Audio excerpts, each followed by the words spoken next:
We continue with highlights of Foundations for Freedom with Greg Pinio. Let's talk about some more of the meat of the promissory note, because we're going to try to assume for purposes of this discussion that we're going to be involving the seller in some financing.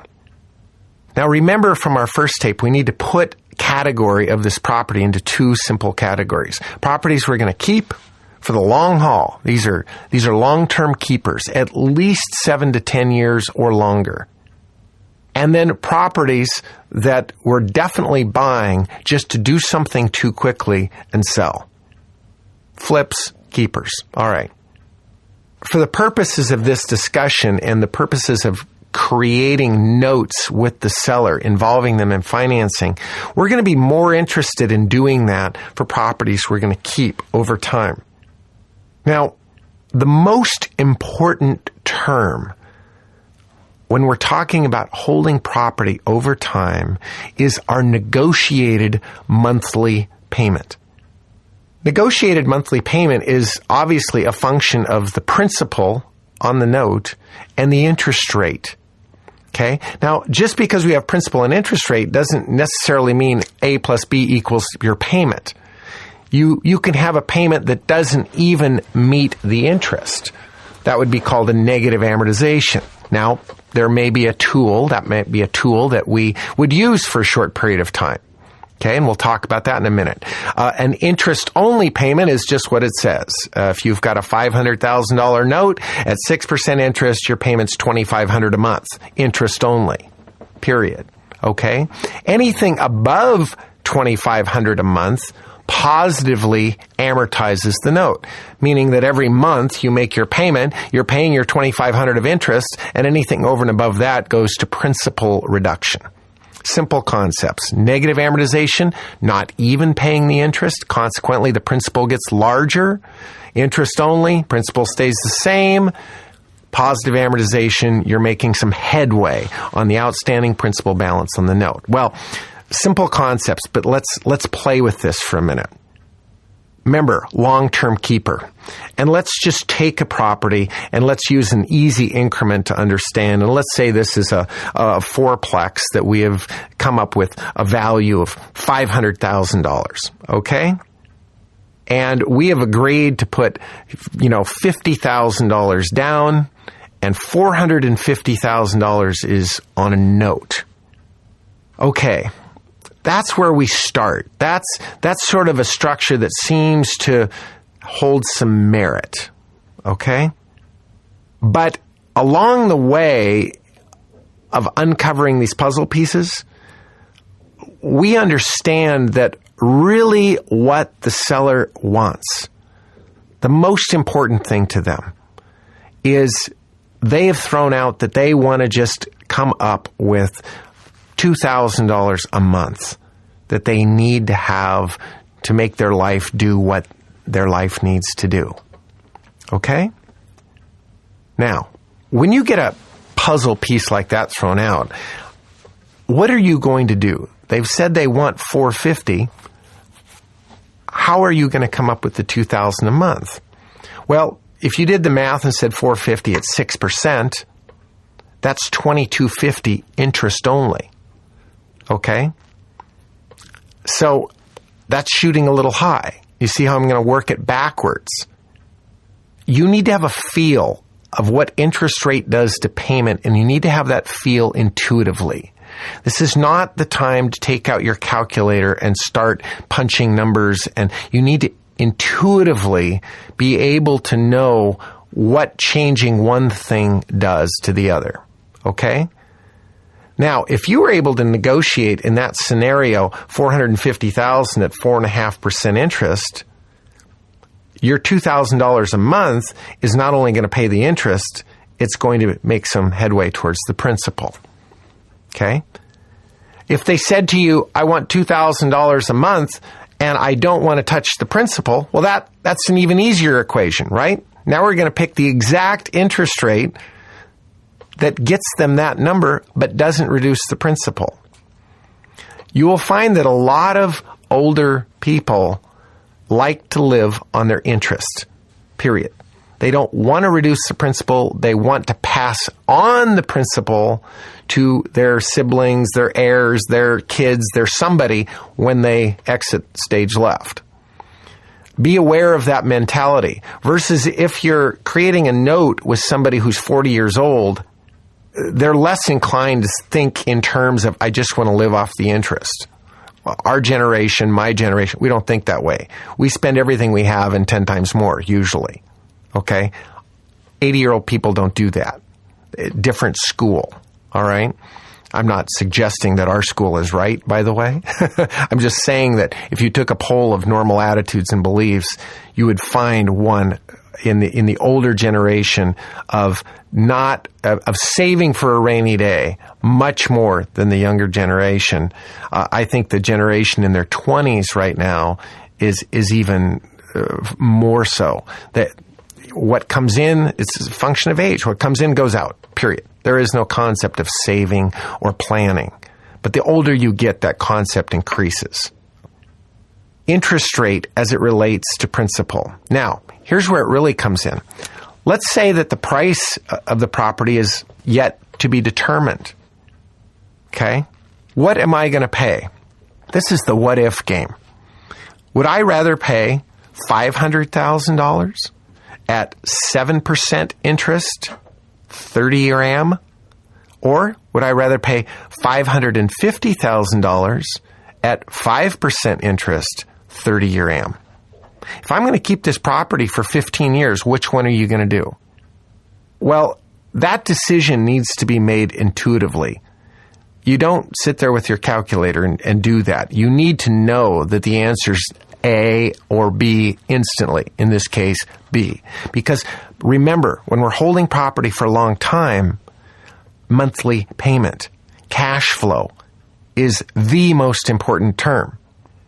We're less concerned about what we paid. Now, if this is a flip that we're going to sell in 60 days, really the most important term always is purchase price. Okay? Now, understand the elements here. How does purchase price become less of an important term if we're able to structure terms of a great note where the collateral for that note can be substituted? All of a sudden, those terms become very important. Even if it's a flip, because we're going to move the note, correct? Follow me? In the case of paying all cash for a property that you're going to flip, the only real issue is purchase price. That's the big one. When we're keeping it for the long haul, monthly payment is the big item. Monthly payment with all of the tentacles of opportunity and flexibility associated with it. Remember, we're buying a property on land, and we are buying terms. Separate entities. Think in terms of separate entities, both having value. All right? So something, and people think I'm joking when I say this, but something that needs to happen is to pick up a simple amortization book. You need to place it strategically on the tank of your toilet that you frequent the most, and it needs to stay there permanently. Every time you frequent, you sit there and you play the what-if game. And if you do that for several years, you'll be able to answer the question intuitively. If I were to pay this property off over 15 years versus 30, what does my payment change to? You'll know. If I were to change the interest rate on this note from 5% to 3%, what happens? From 7 to 5, what happens? If I were to pay an extra $500 a month, how much sooner is the property paid off? You'll know the answer to that. If you can figure interest in your head, simply add 20% of that payment, and you will come very close to a 30-year amortized payment. These are little math tricks that you learn, but you learn them by just staring at numbers a lot in that particular place where there's nothing else to do, and go through the what-if game. All right? Okay, negotiable terms. This is a way to get that intuition built into you. Because when you're in front of a seller and you're negotiating, breaking out a calculator implies, well, let me do the math here and see what's better for me. Not a real good negotiating tool. Okay? There are two things you should never bring into a meeting with a seller. One, a watch. to a calculator. Okay? Watch means I'm in a hurry. I've only got so much time to get this done. Calculator means I'm going to do the math and figure out what's best for me. Neither one work. Back to the watch just for a moment. You may have to sit there and listen to cat stories for 5 hours before you actually start talking about the property. That's okay. When you walk into a seller's home to talk about their property, they've invited you over, they want to sell, that's about all you know at that point. Your time is their time. When they say, we're done, you're done. Anything short of that is insincere. It looks like you're too busy. So take the time. Walk in, be willing to listen to their life, be willing to go in the directions they're going to go. And I'll tell you that the longer you're willing to do that, the better terms will come your way, because that's valuable relationship building time. And even if you don't like cats, like I don't, sit and listen to cat stories and look at pictures of Putty and the boys for hours, if you have to, and be sincerely interested. It's a real art. It's a real art. Negotiable terms in a purchase and sale agreement. Purchase price, down payment, terms of the promissory note. Huge. Monthly payment, interest rate. What collateralizes the note? Where are payments made to? Okay? Is it a collection account? Do I send them to your house? Who else should be a potential beneficiary on the note? If this is an 80-year-old lady that is going to be a note holder, do you think she's going to sign up for a 30-year amortized note with nowhere to go? You need to talk in terms of, let's face it, Greta, you're not 20. Who do you want the outstanding principal of this note or these payments to go to, should it be that you actually exit stage left before 30 years? These things need to be addressed up front. Okay? Substitution of security, we've talked about. Huge. Especially if you've negotiated terms on this note that are very, very favorable long term. You want the ability to sell the property, but not necessarily sell the note, cash out the note. You want to be able to move it. I'm going to give you a clause, and I'm going to give it to you literally. So pull over, get out of your car, grab a pen, write this down. And I'm going to explain what this clause is. On the promissory note, I'm going to just say it exactly as it says, and then I'll describe it. Maker of note has first right of refusal to purchase note should beneficiary elect to sell note prior to maturity. Now, this is a handcrafted clause. You're not going to find this in anything that is pre-printed. But what that clause just said is that the maker of the note, that's me, I'm the one paying every month, that I have the first right of refusal to purchase this note should the beneficiary, the seller in this case, sell the note prior to maturity. A note is a tenderable item. It's an IOU. Greg owes Bill $450,000 at these terms and conditions. Okay? Well, Bill can take that note out to the street and sell that note.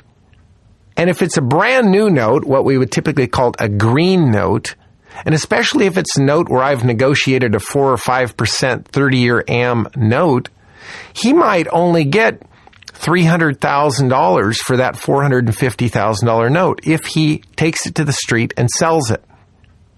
If he is going to sell that note for $300,000, don't I want the first right of refusal? In other words, the first chance at giving him $300,000 to cash out a $450,000 note? Absolutely. I want that first chance. So in your negotiation with the seller, make sure that you have that clause in. If there's ever a note involved in the transaction, make sure that clause is in there. You'll thank me for that. Under negotiable terms, we have certainly covered down payment and purchase price. what happens to the difference? That $500,000 fourplex that we decide we're going to put $50,000 down. What is the $450,000? The amount owing. Under any heading, we're going to either pay all cash for property, therefore naming a down payment really doesn't matter. We're going to just write a check for it. Or, more than likely, we're going to finance it. And in this case, there's $450,000 that needs to be financed. Now, financing that amount is going to be done by owing somebody money.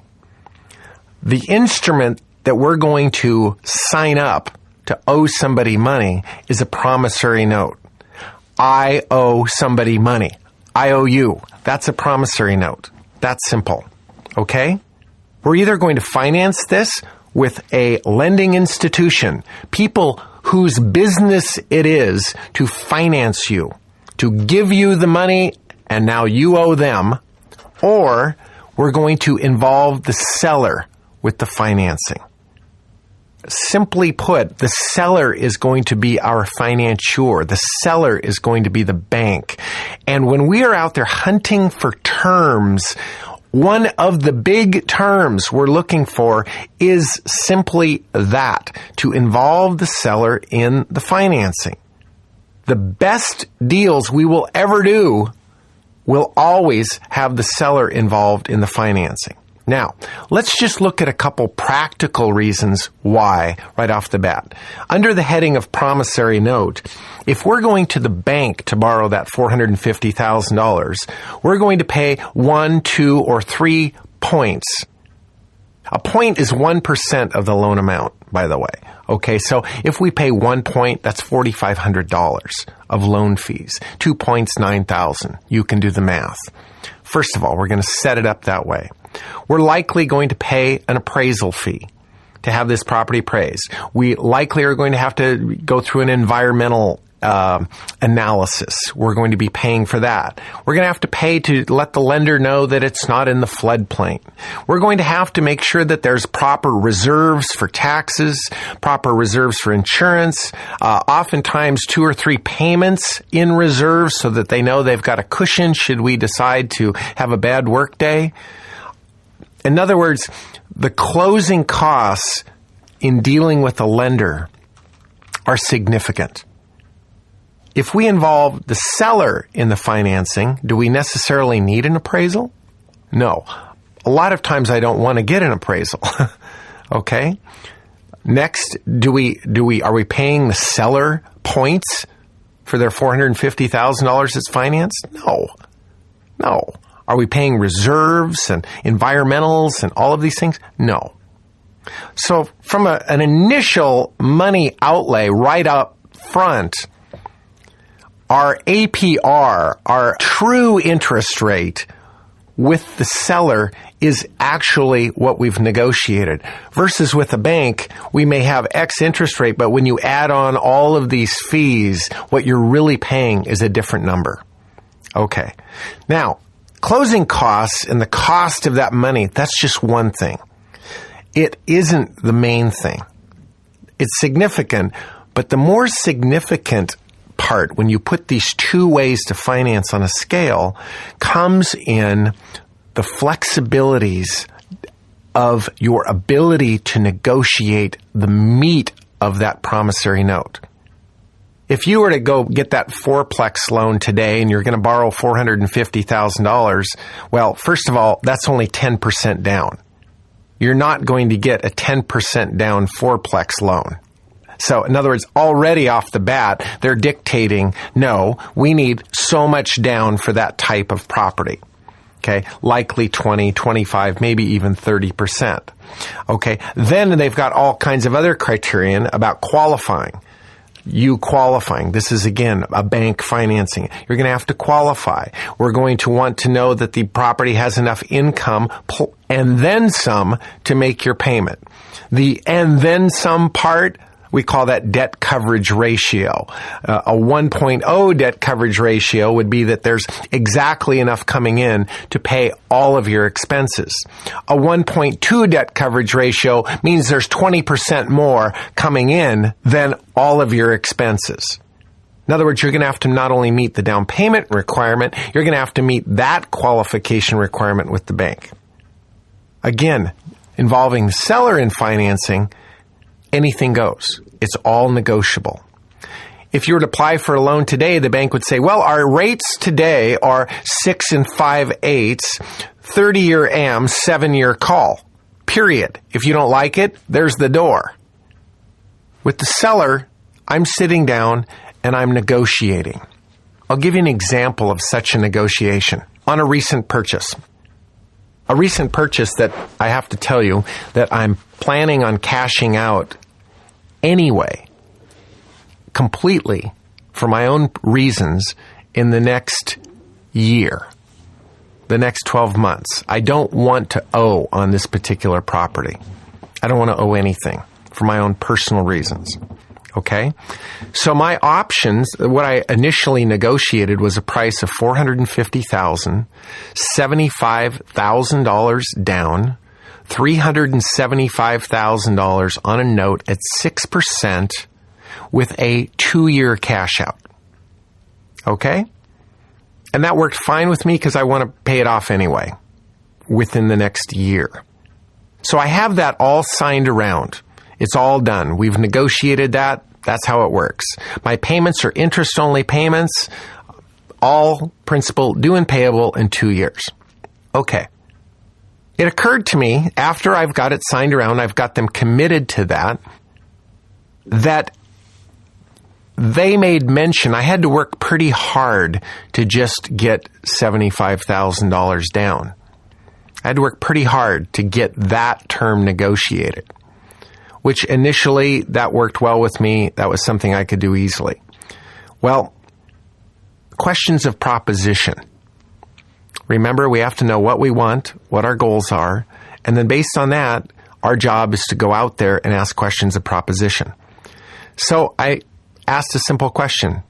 After I got that signed around, so I knew they were committed to that, I simply asked the question, if I gave you more down, proportionally, what would that do to the purchase price? In other words, would you be willing to lower the purchase price if I was willing to give you more down? But I only asked that question after I got them committed and signed around on the $450, $75 down, the balance on a note at 6%, 2-year cash out. I didn't want to ask this because I sort of knew the answer that if I gave them more down, which I could do, they'd do something with the price. I didn't think they would do anything significant. Okay. Well, what came back to me was shocking. Well, if you put $200,000 down, we'll lower the price to $400,000. Well, think about that for a minute. Instead of $450 with $75 down, if I put $200 down, the price is $400,000. Now, knowing my own goals that I'm going to pay this property off in a year anyway, do I really care if I put $200,000 down or more? I want to pay it off in a year anyway. Do you see how I'm building a burger? That all things are negotiable. Versus when you go to the bank, there is no such negotiation. They are in control of all of the terms. Now, certainly not purchase price, but everything else. Down payment, interest rate. Now, they did say that if they got $200,000 down, the price would be $400,000, but they would change the interest rate from 6 to 6.5%. Well, if you did the math on both those scenarios, I'm highly advantageous in that I'm wanting this property free and clear anyway to pay $200,000 down and 6.5%. I'm going to pay them off in a year anyway. So there's an example. Back to the topic, promissory note, the IOU. We're going to owe somebody money. And I want that promissory note to be on my terms and conditions. I'm wanting it to have flexibilities. I'm wanting it to be structured to be sensitive to the acquisition at hand. I'll give you another example. Let's take a building whereby the rents are really low. and you know they're really low, and you plan on raising rents significantly, and you know that when you do that, likely most everybody in the building is going to move out. Then you're going to incur a bunch of costs to go through the units, clean them all up, and then there's going to be time while you re-rent the units. Okay. What I've just laid out there is a case for a negative amortization. Let's say that building, back to our scenario, is $500,000, $50,000 down, $450,000 on a note at 6%. Well, my interest-only payment would be $2,250, okay? The point I'm making is I might negotiate that for the first 6 months, my payment is $500 a month only. Why would I think in those terms? Well, I know that for the first 6 months, I'm going to have an empty building on my hands. I'm going to have a lot of money going out in remodeling and cleaning up. And again, I'm trying to pay attention to my cash flow by structuring the terms of the note so that my money going out is responsible. Okay? Versus having a big payment per month in an empty building, which is real difficult. Okay? So I may structure the first 6 months to be a negative amortization. Then I may structure that from that point on, it goes to a positive amortization, or maybe interest only for the next 6 months. Then it amortizes positively. I can build that burger the way I want to meet the acquisition and what my plans are for that acquisition. Rarely is a bank ever able to be so sensitive to your personal plan. It's, here's the money, here's the interest rate, here's the terms, don't be late. That's all there is to it. Okay? All right. So, again, under the heading of promissory note, those are a lot of things that need to be thought about. How do you negotiate let's just say a 4 or 5% interest rate with the seller in this day and age? Okay, let's take a seller who has that fourplex, and we've agreed on $500,000. If that seller who's had that fourplex for 25 years, if they sold that fourplex, would they have a capital gain issue on their hands? A fairly major capital gain issue on their hands. Okay, so if they got all cash for it, they're going to have a big capital gain issue. They're going to pay a whole bunch of money in tax. Okay? Then they're going to take what they have left after that whole experience, and they're going to do what with it? Remember these older people who want to live off the interest? They're going to put it in something very safe, a money market, a CD. They may venture off and get totally wild and actually throw it into a mutual fund, something that they deem fairly secure. But in the CD world, money market world, where are rates at today? 2%, 3%. So if you're offering them 5%, you just rode in on a white horse. You're a hero. They're getting double the interest than the market would normally offer. And yet, from your perspective, go try to get a fourplex loan with 10% down and 5% long-term money, no fee. Go try to find that loan out there. It doesn't exist. And so you see, we're trying to involve them not just for our benefit, but understanding their situation allows us to structure something that is sensitive to their situation.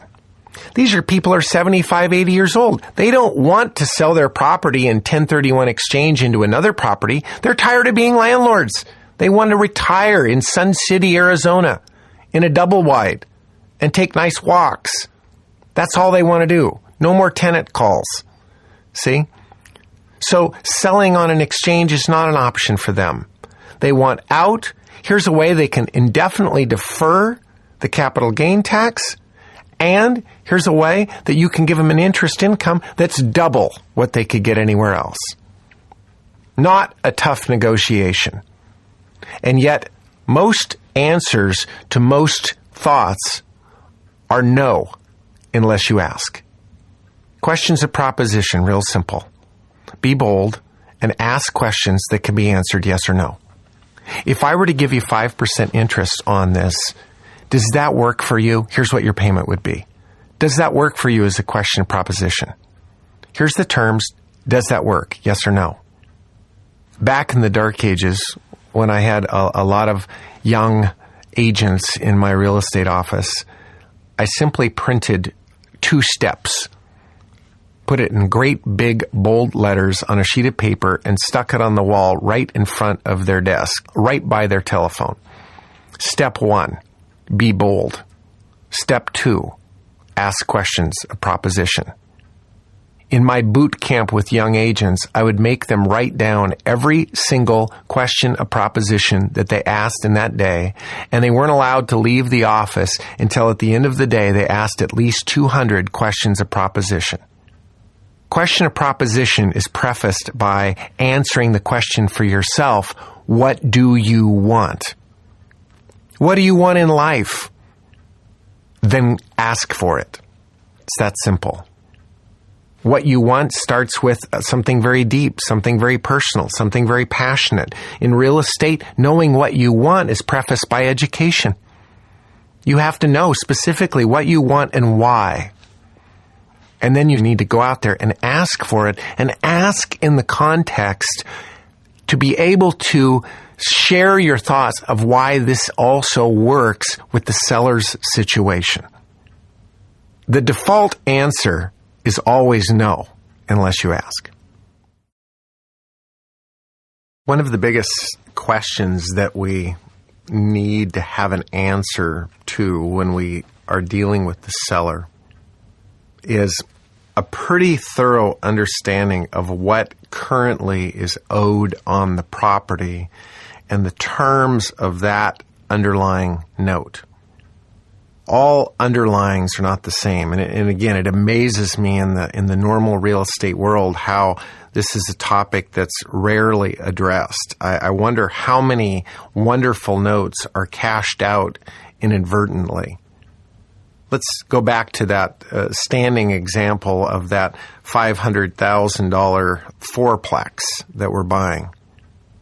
If I found out that there was $300,000 owing on that property, and, right off the bat, doesn't that put something into the mix? We're going to have to deal with that $300,000.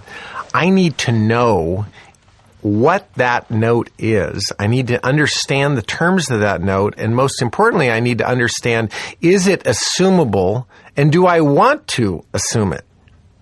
Okay, if that's an underlying note with a bank that's at 12% and it is assumable, well, okay, great, it's assumable. Do I want to assume a 12% note in this climate? Likely not. However, if that note is 15 years old and it was a private note with the former seller, let's say, the outstanding principal is $300,000 at 4%. Payments are interest only or more. The reason the principal hasn't changed is the current owner has paid only interest only for 15 years, still owes exactly what he paid for it 15 years ago, and yet it's written interest only or more with a long-term cash out still to come. I might be very interested in assuming that note. Okay? In other words, under the topic of assumption, assume nothing. Assume that you don't know the answer to what's there unless you ask. And this is an important part of the equation.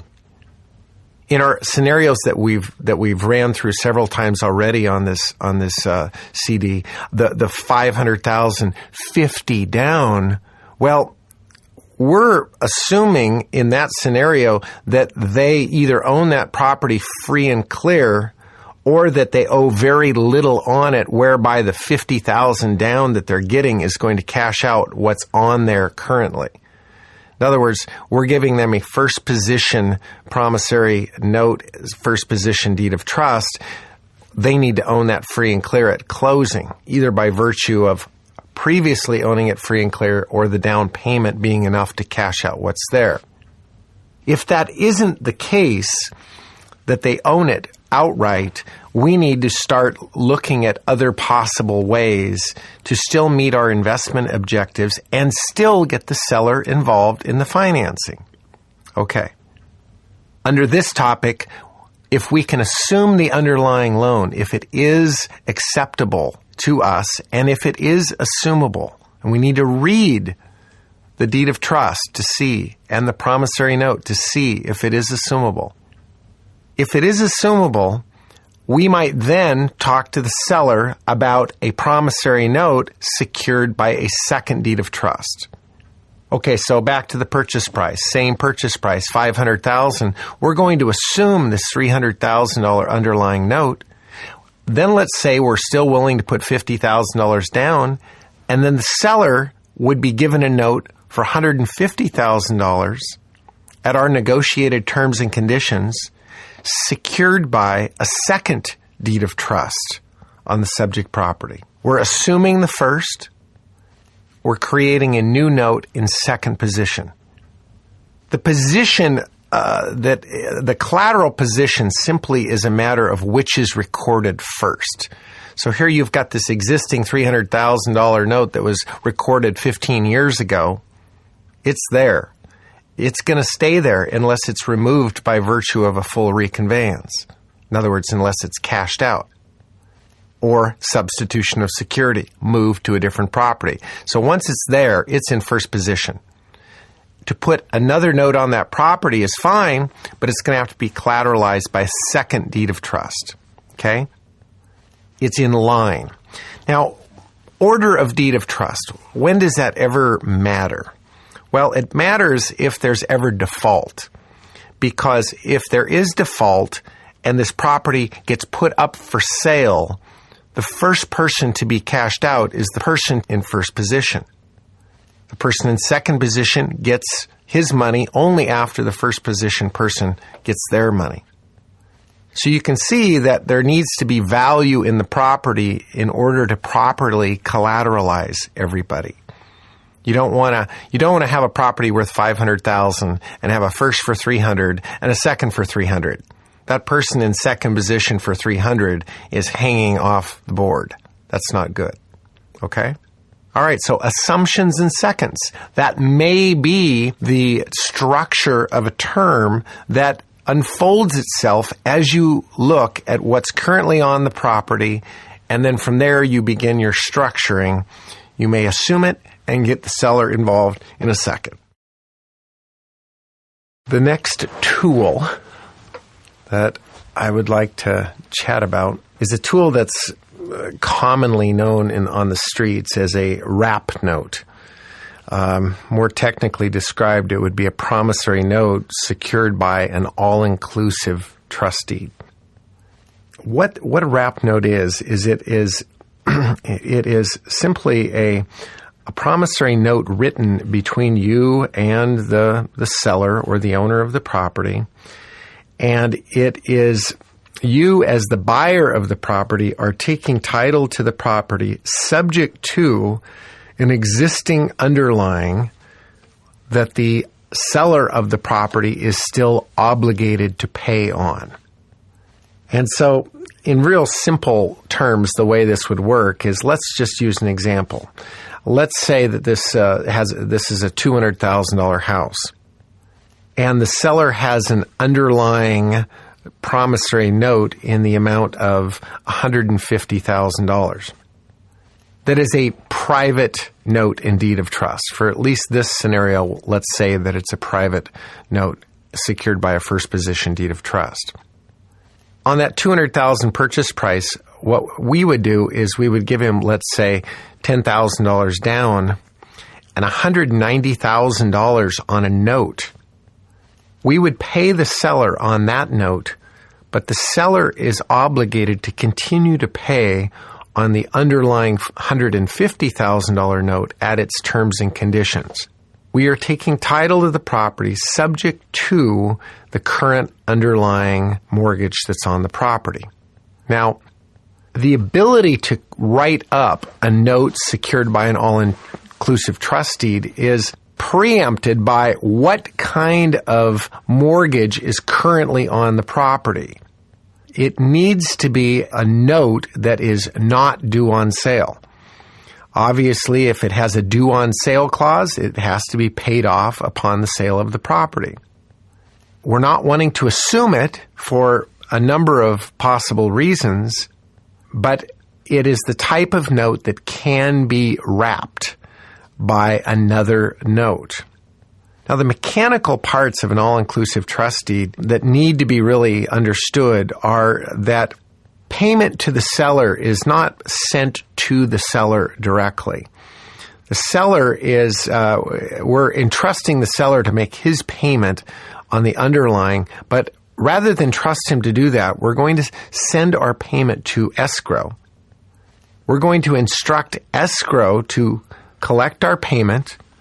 Out of those proceeds, make the underlying payment for the seller, and then send the seller the difference of the two per month. Okay? I have sold more properties on a wrap note than I have purchased properties on a wrap note. And the reason being is that I can make money on the selling of property and not give away the terms that I have negotiated on my note. If I let somebody assume my note, not only do they get the property, and now I'm a seller now, not only do they get the property, but they get all of my hard-earned negotiated terms. So let's use an example of that. Let's say I own the property, and it's a house that is, I feel I can take it out there to the market and sell it for $300,000. And let's say I owe $200,000 on it, on a private promissory note. And let's say I negotiated a 5% 30-year amortized note on that underlying balance. So it's worth $300,000. I owe $200,000 at 5%. The way I might want to go about selling it is sell it for $300,000, get more down than what I had to put down when I bought it. So I've recapitalized my down payment. Get back any money on the down payment that I've put into the property. But then let's say I get $30,000 down. Now I'm going to be the beneficiary of a note for $270,000. But I'm going to now, as a seller, ask for 8, maybe 9% interest in today's market. And I'm going to have an income stream that reflects that 8 or 9%, but I'm obligated to pay on my $200,000, but it's only at 5%. The difference of those interest rates, that difference between the two we would call margin. And oftentimes that margin is where some real cash flow can be made. Let's use one real simple scenario of looking at the difference between a $200,000 underlying note at 6% interest-only payments, okay? So that's $1,000 a month. And that same $200,000 note at a 9% interest would be $1,500 a month. That same $200,000 balance, but a $500 a month difference in payment. So if I'm owing on the $200,000 at 6%, I'm having to pay out $1,000 a month. But I've sold the property for the same note amount, but at 9% interest, and I'm collecting $1,500 a month. My difference to me is $500 a month. I haven't made any principal difference in that scenario, but I'm making $500 a month just on the interest difference. Think in a very big picture sense. Banks lending money, their cost of funds comes in the door at X, and it goes out the door lending it to you at X plus 2 or 3%. It's no different than that. A wrap note is no different than that. You have negotiated excellent terms in your cost of the money, and you are selling it at your cost of the money plus 2 or 3%. Essentially, you're a bank. And if you do that long enough, you'll probably own a nice building on the corner of a prime time piece of downtown real estate, right? Because that's where every bank is. And you wonder why? That's why. That's simple. Cost of money. So a wrap note is simply that. Now, way back in I believe it to be like the early 80s, a gentleman wrote a book, and the entire book, I could save you reading about 200 pages. The entire book was this: buy property by assuming an underlying mortgage, okay? Assume the mortgage that has a favorable interest rate. Then sell the property on a promissory note at a higher interest rate, wrapping the underlying mortgage. Real simple. And that creates that cash flow margin. And you have to ask yourself, how many properties do I have to do that to where I have enough cash flow to live on? And that's it. You're done. Never have to work. But the selling is teed up by your terms as a buyer. Or you're out there as a buyer using a wrap note to buy, looking for favorable terms that are wrappable. Okay? All right, so that's the all-inclusive trust deed. The all-inclusive trust deed is also a nice tool to use should you happen to have a changing market. If you are in the middle of a buy and flip and the market changed right in front of you, this is a tool that might get you out of a real estate problem because you're able to name the terms of sale.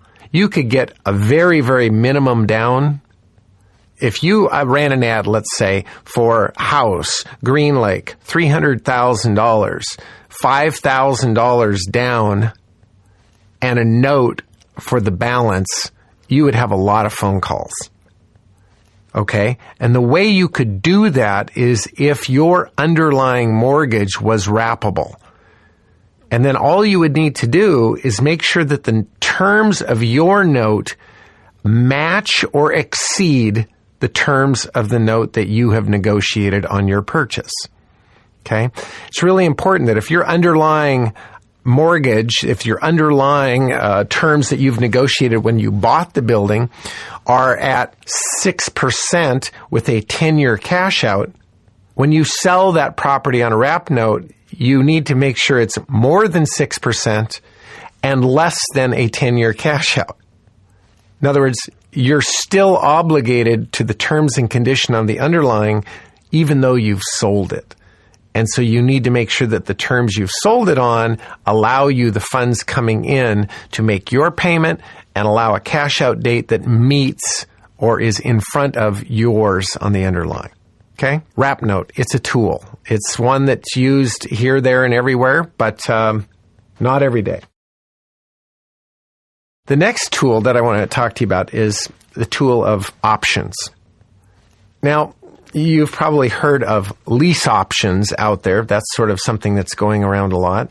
And the pure option is simply, or I should say a lease option is simply an option with a lease component. An option is simply this. An option has three components. It has a component that sets up a time frame for when you can purchase the real estate. It sets up the price and sometimes the terms of that acquisition, and it gives you a window of action. An option is a right to buy a property at some designated time in the future for a certain price and certain terms. Okay? Example. Let's say you're talking to an owner of a property. They call.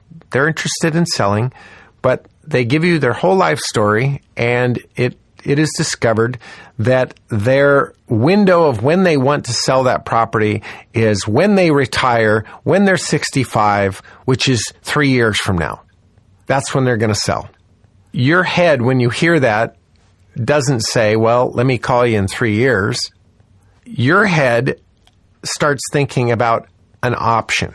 Now, let's say that property met your buying criterion and you are willing today to pay $250,000 for that house, okay? Would it be safe to say that if you could get a 3-year option say, for $5,000 to buy that house 3 years from now for $250,000, that would be a good use of $5,000. So you give them $5,000. That's your consideration. You write up a right to buy that property in the future between months 36 from now and 38 from now. That's your window. That's 60-day window. That's your window to perform. Okay? That's when you can exercise your option. And you've given them $5,000 now. What's due you in that window is $250,000 minus $5,000. You've said that it'll be an all-cash transaction to the seller at that time. You sign up an option, you record it, the option becomes a lien on the property, it's on it, and you just sit and wait. And month 36 shows up, and you write them a letter and say, I'm going to exercise my option, and you go get your financing in order, you hand them $245 more, and you own the property. That's what an option is. An option is an educated gamble that at 3 years from now, that property that is worth to you $250,000 today would likely be worth more 3 years from now. Okay? And it has verbiage in the option agreement that says that the current owner has to keep it in like kind or better, maintain it of like kind or better, blah, blah, blah, blah, blah. All of those very obvious considerations. But here you're controlling a $250,000 asset for $5,000. That's about the ultimate use of leverage. And there's no maintenance in between. There's no other costs in between. You simply wait out your option time frame. It's pretty clear to see that if the components of the option are manipulated, you can understand what would be a better option, A or B. For example, here's A. I'm going to give you $5,000 for a 3-year option to pay $250,000 for this house. There's A. I'm going to give you $1,000 to buy an option to buy this property 5 years from now for $250,000. Well, obviously, scenario B is a better option. Less money to secure the option, longer time frame, same price. So those are the variables that move. Longer the time frame, the better. Less money to secure the option, the better. That employs the higher use of leverage. And today's price, the longer down the road. Now, the longer it gets down the road, normally you're having to adjust off of today's price numbers. But obviously, adjusting minimally is the better. Options are used a lot by speculators who want to tie up the right to own ground in what they would consider to be the next high-growth area. Like, let's say you thought that Cle Elum was going to be the next, Sun Valley. And you thought that that's where it's just going to absolutely boom.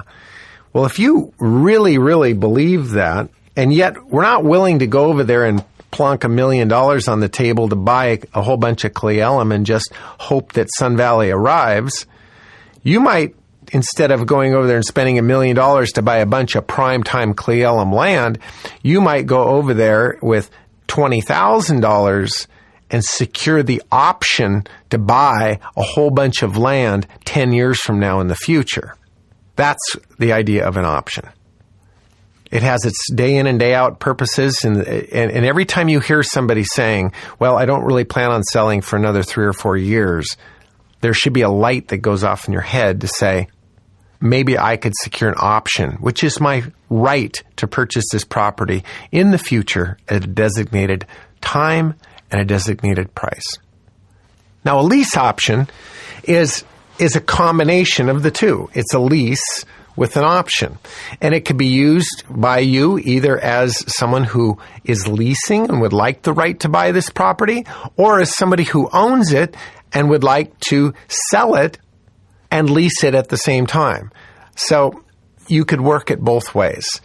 A typical lease option, and I have done more lease options selling property than I have buying them. But in the selling side of the equation, lease option works well in a real tough market when you can't seem to sell outright your house today. Because what it does is there are a lot more tenants who would like to lease your house if they had an option to buy it in the future than just tenants who would like to lease your house. Okay, so this gives me some additional cash flow because essentially what they're doing is they're paying a lease amount, whatever a fair market value is for the lease amount, and they're adding to that lease amount every month a portion of their payment or an additional amount of their payment, which is their option consideration. So let's say the lease amount is $1,000 a month and their payment to you is $1,500 a month. Well, $500 a month is a non-refundable amount that they're paying towards an option fund. So at the end of a year, they will have put $6,000 in an option fund. So I might write up a 1-year lease option that I think the property is worth $250,000 today. I might think to myself, well, in a year, I think it's going to be worth $280,000. So I'm going to give them a 1-year option. You're going to pay me $1,500 a month. $1,000 of that is lease. $500 of that is option consideration. At the end of the year, if you exercise your option, I will credit your $6,000 that you have paid towards the purchase price, and you cash me out in a year. You have the right to buy this house in a year from now for $280,000. That's how that works. And that particular tool has gotten me out of a couple changing markets over the last 30 years. Buy that you would hope to fix up and sell, and right in the middle of that process, the market turns, things aren't selling, and so now you have to lease. Well, you didn't pencil to buy this to rent, and consequently, rental income, pure lease income, will not cover your payment. However, if you add the option consideration to it, now you can at least make your payment and wait it out. So it's a tool, it's an exit tool. There are people who lease properties with the intent to buy. Now, again, understanding the variables allows you to negotiate the best scenario for yourself in that. But that's what a lease option is. One of the best options that I've ever done was a situation where a gentleman owned a 30-unit site. And it was zone multiple. It was a large piece of ground, zone multiple, and could handle 30 units. And he got back on his taxes. And it got so bad that the county was going to foreclose on him for back taxes. And after developing a relationship with this surly old guy, he came over to my office and said that the county was going to foreclose on him for taxes. And I asked him how much taxes was he in arrears, and it was about $15,000.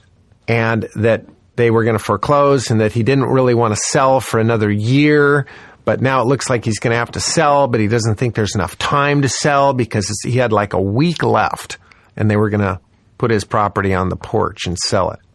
So what I was able to do is give him $15,000 as option consideration to buy his property a year from then at $300,000. And the balance of $285,000 would be due a year from now. But I also set it up to where the $15,000 I gave him was set up through escrow, that although he received it, he signed it right over to the county to pay his taxes that were in arrears. So he actually walked out with nothing, but it saved his property from going up for foreclosure sale. For me, I bought the property right then. I knew it would be worth more than that a year from now. And it also gave me a year, knowing that fully well that I was going to exercise my option. It gave me a year to start drawing plans and getting all of my permits and financing in order on the property without having to pay the debt service on owning the property during that time of permitting and approvals. So it, worked out great. And in a year from now, he got all his money, and off he went, and we went to work on the project. You'll find that a lot of builders and developers do that because the debt service of carrying the costs of land is so great that they will simply write up a transaction that is either contingent upon preliminary plat approval or permitting approvals, or they know they're going to persevere and get those approvals through. So rather than buy it, they'll simply give a sizable amount of money as option consideration with the right to close that property in the future. And what it does is it buys them interest-free time to get their plans approved, their program underway, and then they close, and then boom, they're off and running. One other thing about the option is that the money that you pay to secure the option, if you don't exercise your option, that money is non-refundable. It's money lost. And yet, at the same time, let's say the property is doubled in value between when you wrote up the option and when your window came to exercise it. Obviously, you're going to find a way to close that and perform. However, if it doesn't work out that way, the worst scenario is that you pass on your option window and you lose all parts that you've paid to that time. Now, that sounds bad if you're the one buying the option. That's wasted money. However, understand the flip side of that when you lease a property on a lease with an option to buy, about 50% of the time, the people who make their option payments all the way through the process or give you an option payment up front, about 50% of the time, they don't buy the house. And so effectively, that $6,000 in that scenario we used that you've collected is just income, that essentially additional income. They're not going to exercise their option. They're not going to buy the house. They've paid for that right to do so, and then they walk. And so that's $6,000 you've collected that you wouldn't have had you only leased the house for the $1,000 a month. So options, lease options, another tool. This is the end of Disc 2. Highlights continue on Disc 3.